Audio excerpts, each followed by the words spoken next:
De hecho, una de las personas que está vinculada al caso logró salir, o sea, salió, y hay que ver en las circunstancias, porque a raíz de eso, varias personas tuitearon, se fugó fulano o se fue fulano por el aeropuerto. Bueno, hay que ver en qué momento se fue, porque si se fue antes de presentar la denuncia o el caso ante el juez, el Ministerio Público no está dado a la fuga. Ah, no, porque lo llamaron, porque en el Ministerio Público hay gente que le informa a Jean Alain. No sé, demuéstrelo y acuse entonces a los soplones que están ahí, a los sapos que están ahí en el Ministerio Público.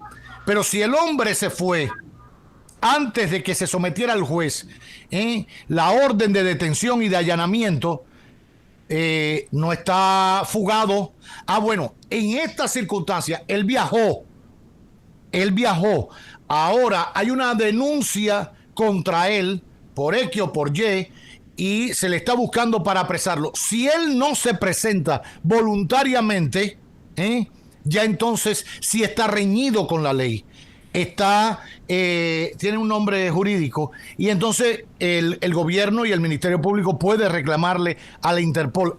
Ahora, él no se fugó, al menos hasta donde conozco, porque no había una denuncia en ese momento contra él, ni la había contra Jean Alain el jueves de la otra semana más arriba. Se iba de viaje. Claro, es importante destacar que en este comentario, don Roberto, yo no estoy de ninguna manera infiriendo ni diciendo que si yo fuera al tribunal yo decidiera de tal o cual manera. Hay que analizar todos los elementos que van a ser presentados por el Ministerio Público para fundamentar su solicitud de prisión preventiva, y habrá que analizar todos los elementos que presentará el doctor Gustavo Biaggi y el doctor Willamo para justificar otras medidas menos gravosas. Lo que estoy diciendo con esto es: la regla general establecida por los tratados internacionales, nuestra Constitución y el Código Procesal Penal es la libertad, no la prisión, por un tema de el respeto a la presunción de inocencia y la imposición de la medida menos gravosa. Ahora, el tribunal tiene que tener eso en cuenta, pero yo no tengo esos elementos en mis manos. Bueno, como tú dices, hay que ver qué dice el Ministerio Público, si tiene pruebas de que estaban rompiendo o desapareciendo algunas pruebas, si el hecho de él intentar salir de viaje con su visa de turista en otras ocasiones puede ser un agravante, etcétera, etcétera. Vamos a ver la opinión de Rafael Félix para después ir a Yuri Rodríguez, que se suma. Te vi leyendo en un libro ahora en un avión, no sé si venía o era una foto, pero te tengo ahí, después hablamos de eso. Rafael Félix, cuéntanos tu opinión sobre esto. ¿Cómo la sociedad pudiera interpretar que ahora los abogados de Jean Alain, que dijo en su momento que quería que se transmitiera todo y se viera todo, ahora dice que no quiere que se vea? Y la posibilidad de que el tribunal decida una coerción en prisión domiciliaria y no en Najayo. Bueno, Cavada, muy buenas tardes a ti, a Francisco Guillén Blandino, compañero, y también a Yuri. Tú sabes que en el caso de Yuri, esa foto de él en internet, él es un influencer político de la juventud dominicana, es propio de un comportamiento para un influencer como él. Y eso que me estaba comentando en el caso de Jean Alain es parte de los bemoles de la vida. Mira, la primera pregunta que hacía sobre las flores negras, nunca he visto flores negras en mi vida, y así como el morbo que mencionaba el abogado Pulmarol es inherente al ser humano, pues también está el tema de la historia y la dramatización de los hechos, sean verdad o no.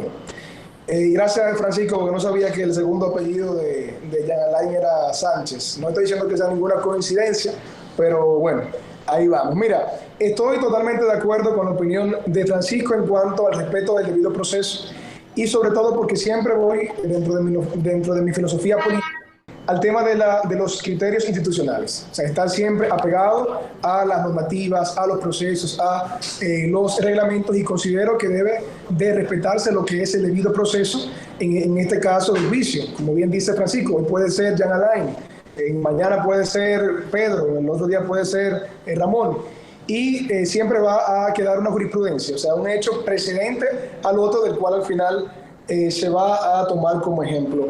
Mira, sí estoy un poquito en desacuerdo con respecto a que debe ser tratado de igual forma una persona del estatus, en este caso, de Jean Alain, porque era una persona que luchaba en contra de la criminalidad. Primero, independientemente de que sea verdad o sea mentira, porque aún no se ha comprobado, se está culpando de un hecho criminal. No solamente de uno, de diversos.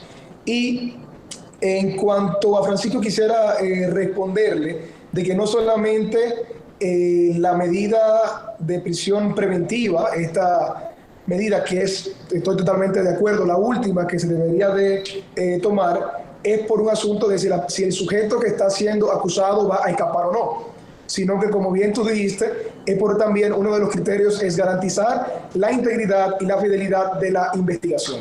Y para una persona que, como decía Juan Gabriel, para lo que está a la vista no necesita espejuelos, obviamente que todavía tiene informantes dentro de la Procuraduría General de la República.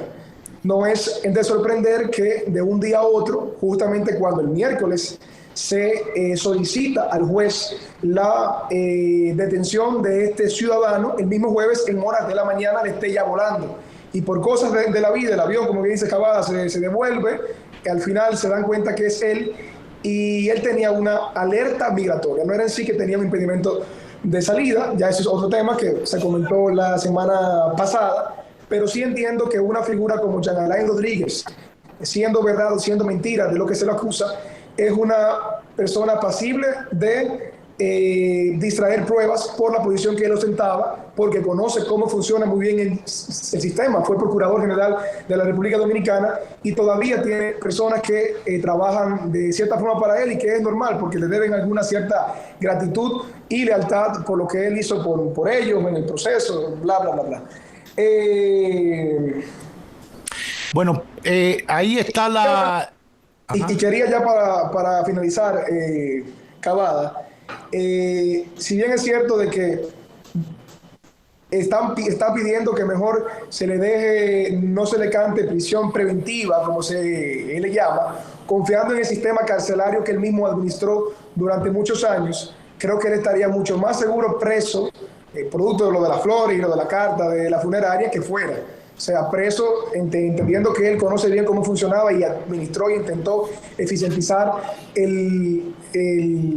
la vida carcelaria, pues él considero que estaría más seguro dentro de la cárcel que fuera, si es que alguien le quisiera hacer daño. Ya.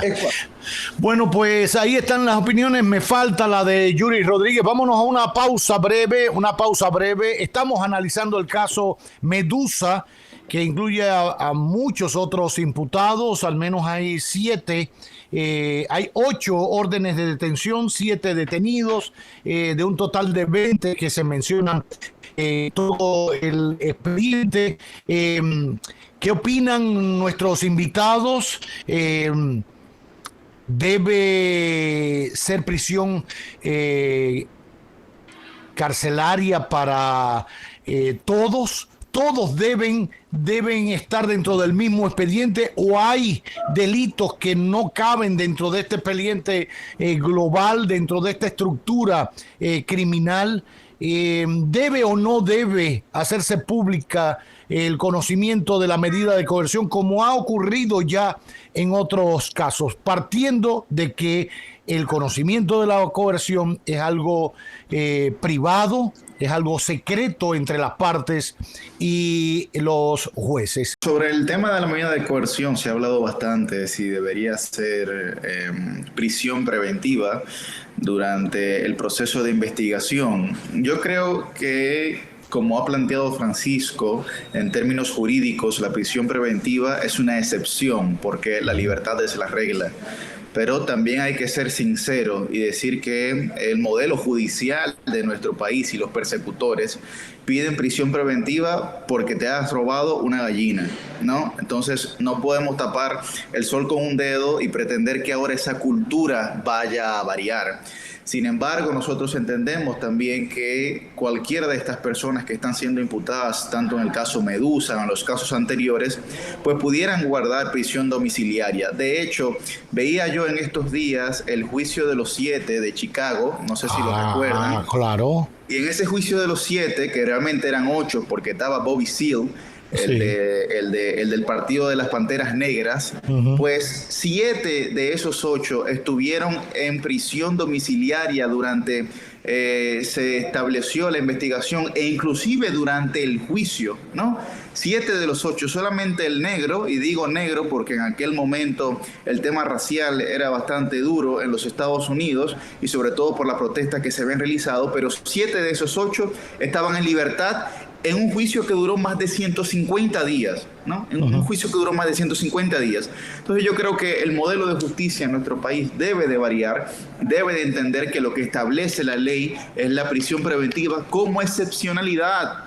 Hay un montón de otras medidas de coerción que se pueden tomar en casos como este. Claro está que para la espectacularidad, ¿no? Para la persecución política que se lleva a cabo, pues entonces sería muy injusto permitir que una de estas personas esté en prisión domiciliaria, sino que lo que la sociedad en el juicio mediático que ha venido realizando y en el tribunal que juzga la conducta popular, que es la gente, pues entonces, y sobre todo más con Jean Alain, habría que hacer una reflexión sobre cómo una persona genera o ha generado o ha podido generar tanto disgusto en una sociedad, incluyendo algunos de sus partidarios. Entonces, lo veo de esa forma, veo que en esta ocasión, por el caso específico en el que se trata, no habrá otra solución que no sea la prisión preventiva. Sin embargo, en el espíritu jurídico tenemos que entender la prisión preventiva como una excepcionalidad y la libertad como la norma. Es lo que pienso. Ya. Bueno, lo del tema de la transmisión de la coerción a través de los medios. Bueno, lo que ha planteado Jean Alain Rodríguez, o lo que planteó antes de ser colocado tras las rejas, fue que por favor los medios se hicieran eco de la medida de coerción. Nosotros vimos cómo en el caso de la lotería, en el caso de Dicen, no se transmitió la medida de coerción, supuestamente porque los propios abogados y los propios imputados así lo habían decidido. En los otros casos, que es el caso de Adán Cáceres y el caso de los hermanos del presidente Danilo Medina, pues sí se ha transmitido. Porque, como digo, y no lo hago desde un punto de vista especulativo ni sugestivo, lo hago como una creencia real, de que el guión que se gesta frente a los casos de corrupción que atañen particularmente al Partido de la Liberación Dominicana, pues entonces tienen que ser viralizados y colocados dentro del imaginario colectivo como una acción justa. Pero lo que nosotros entendemos es que no hay una reivindicación real de la institucionalidad de la República Dominicana siempre y cuando el debido proceso se siga violentando, sino que dará traste a otro tipo de situaciones, como que funcionarios que no son del Poder Judicial visitan a la Procuradora, ella lo diga en una propia carta, y que nadie se sienta alarmado por esta situación. Pero tú no crees, quizás ahí la redacción estuvo un poquito errónea. Quizás lo que ella quería decir es que había citado a personas que podían decidir o estaban involucradas en todo ese flujo o proceso para el tema de las alertas. Dígase, bueno, ella de hecho menciona al titular de Migración. Menciona explícitamente a 3 personas: al titular de Migración, a la directora de Persecución General y al director del PEPCA. Y dice que de esos 3 que menciona explícitamente, sus subalternos, es decir, la procuradora adjunta, directora de Persecución, y su subalterno, el director del PEPCA, no estuvieron de acuerdo con ella sobre las alertas migratorias. Bueno, eso no lo dice Yuri. El director de Migración queriendo decir que aquellos 2, por lo visto, no apoyaban lo que la ley establece.